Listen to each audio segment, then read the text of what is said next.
Hello, ladies and germs. This is Coop from Garage Gym Reviews, and today I'm going to be talking about 7 second-tier home gym essentials. I've talked about home gym essentials many times over the years. It's changed a little bit. Actually, I have a few that I would change now, so maybe we should do an updated video. But basically, these are things after you get the basics.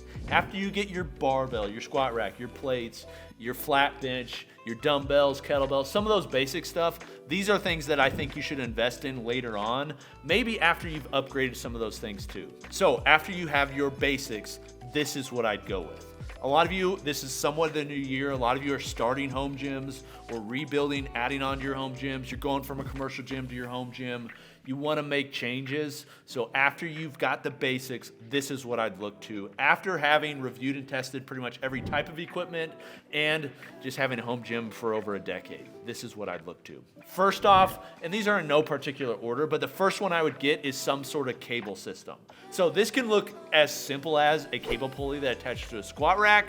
It can look as heavy duty as a functional trainer that's standalone. It could also be an all-in-one. There's a few different categories you can look to. One would be like a lat pull down / low row. Many of those can sit inside a squat rack. For a lot of you, that's probably what I'd recommend. Bang for the buck, just putting on massive muscle and just hitting a lot of body parts. I really like that. But you could also get a standalone functional trainer, or there's some options that are like standalone stack versions. Actually, behind the camera, I can see one.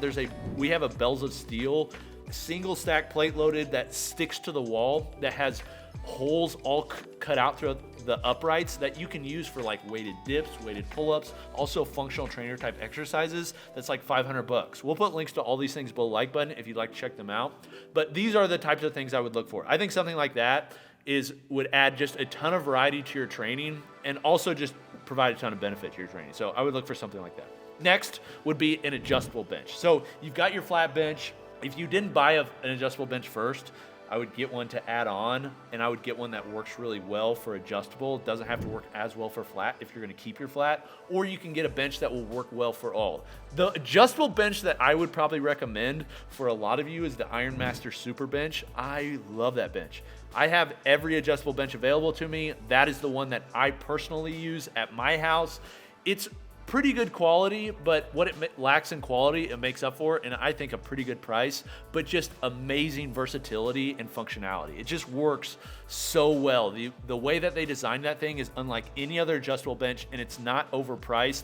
There's some things I'd like to see change with the padding and things like that, but the ability to do attachments on there for things like dips, pull-ups, they actually have a leg extension, leg curl for it. They have things that you can use for it to get a super high angle for sit-ups or decline bench. Dude, that's the one I would get. But I think an adjustable bench generally is one I'd check out. If you want just like a regular adjustable bench for pressing and things like that, Rep has a lot of options too. We'll put some links below the like button. Then this isn't all gonna be equipment. There's a few different other things. The next one I would get is proper lighting. So when I did a home gym essentials video years ago, which has just a crazy amount of views, one of the top comments that's been upvoted a lot is from somebody that said, after you get your home gym essentials, I think something that would work really well is proper lighting. And I agree. Having proper lighting in your gym just changes the entire experience. Some people, I say proper lighting, not bright lighting, because there's some people that they want a dimmer light, like they want to feel like they're in a dungeon or something.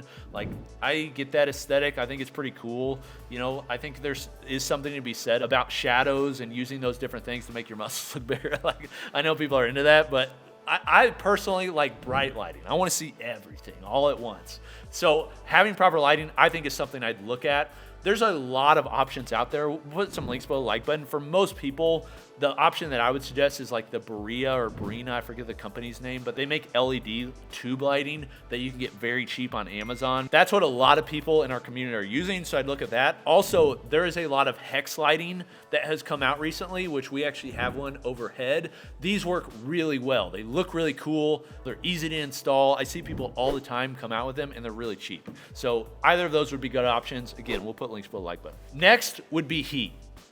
If you live in a cold environment, going out to the gym right about this time of year, which is like January, it's like, dude, it's so cold. You see your breath, you feel like Rocky. Those do have some benefits, you know, like it can be a good thing to make yourself do hard things, but it's also really nice just to have some heat out there. So I would recommend insulating your gym first, okay? Before you go out and get a gas heater, spend all this money on heating, like have an integrated system like a mini split or something like that, I would recommend insulating your garage door, insulating your ceiling. If your walls aren't insulated, you can do that as well. It's just more expensive and more timely because you got to cut into the drywall. But those are options that you can do before you get heater. And then if you decide to get a heater, you can get something like a mini split. Honestly, I've got a mini split in my garage, and the more I've used it, because I don't use the coolant, I think I would rather have a gas heater. Like, they cost more. There's all different things you could do with them, but personally, like, the mini split's good if you're gonna use the cooling, but if you want something that is just for heat, a gas heater is just gonna be hard to beat, and propane is cheaper than electric, so those are options you could look for. Or if you just want to go on the cheap end and you're just like, I just want something cheap, get like a Mr. Buddy propane heater. Those are really cheap. You can get them at Costco for like $70. Attach a propane tank to it, you'll be good to go, baby. I used one of those for years. One caveat that my videographer recommended, make sure you ventilate them because they're producing gases into your facility. And you don't want to breathe those while you're trying to get healthy. Okay, next would be a secondary bar. So you got your straight bar, it's a really nice bar. You listen to Coop and you bought something very nice that's nice knurling. Maybe you want a different, like a power bar or something like that. But I think a different specialty bar can really change your training.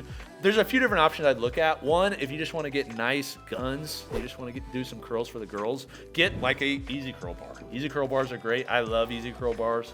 Nathan, our videographer, actually said it's the second bar he bought, which I think tells you a lot about the person. Sorry, man. But you can get another bar, like say a safety squat bar or an open trap bar. If I was gonna say I had a straight bar, just for my training, I had a straight bar, what bar would I get next? I would either get like a football bar, a multi-grip bench press bar, because I use those a lot, or a safety squat bar, or a trap. Man, I'm giving a lot of options. I'd probably get an open trap bar, because an open trap bar you can use, if you get something like a rep open trap bar, you can use it for squatting for camber. You can also use it for pressing, like a neutral grip press, and then you can also use it like deadlifting trap bar work. I think that would be a good option. That's something I would add to the gym after you have a straight bar. So that's one I would add. Then this is a unique one. I wouldn't have always said this, but after using this for quite a while and using it many times a week and recommending it to a lot of people and then being pretty cheap and not taking up a lot of space, would be some way to do Nordics. So whether that's a Nordic bench or it's like a Nordic attachment for your door or your rack, and then you use like, say, a padding underneath. Like, it doesn't have to be crazy, but a way to do Nordics.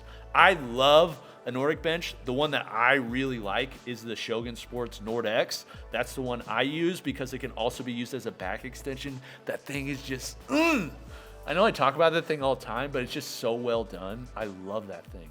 That's one I would recommend if you've got a little bit extra spend, but you can do something really cheap. Like, they make straps that attach to benches. Like, just do Nordic. Figure out a way to do Nordics. Like, just do them. I'm telling you, you will be benefited majorly by Nordic. So add one of those. And then lastly would be some sort of storage. So I'd add some sort of way that you can take the crap that's in the way on the floor, that's gathering dust in the corners, all that sort of stuff, get it off the floor and get it on the wall. So whether that's bar storage, if you got a lot of barbells, you're spendy in that way, you like the knurl, it's good stuff. Get a barbell rack. But I think for a lot of people, the cheapest way to start this is a wall control rack. Something really cheap like wall control or Omni Wall, any of those options, those work really well. They're metal pegboards, you screw them into studs, you get some hangers that clip on, you're good to go, baby. Those are options that I would look for, and you can do it very cheap, especially if you got like wraps and straps and just cable attachments, all that sort of stuff, because you will start collecting some really nice stuff in your home gym. It's just so fun. Got to collect them all. You want to do that, but you got to get off the floor. Don't be the guy that you invite friends over to work out, and you can't even work out because you got so much stuff in the way. That's hoarding, okay? I want you to hoard, but I also want you to store. That rhymed. Hoard, store. I want you to add storage. It's a way that you can add things really easy, get off the floor, and start using it. So make your space better. Okay, these are 7 second-tier home gym essentials. Let me know any that you think I've missed. Are there any that you'd add? Is there any that you're like, man, like I added this and it changed the training environment. It changed my training. Let me know in the comments. This has been Coop from Graduate Reviews. I will see you next time. Peace.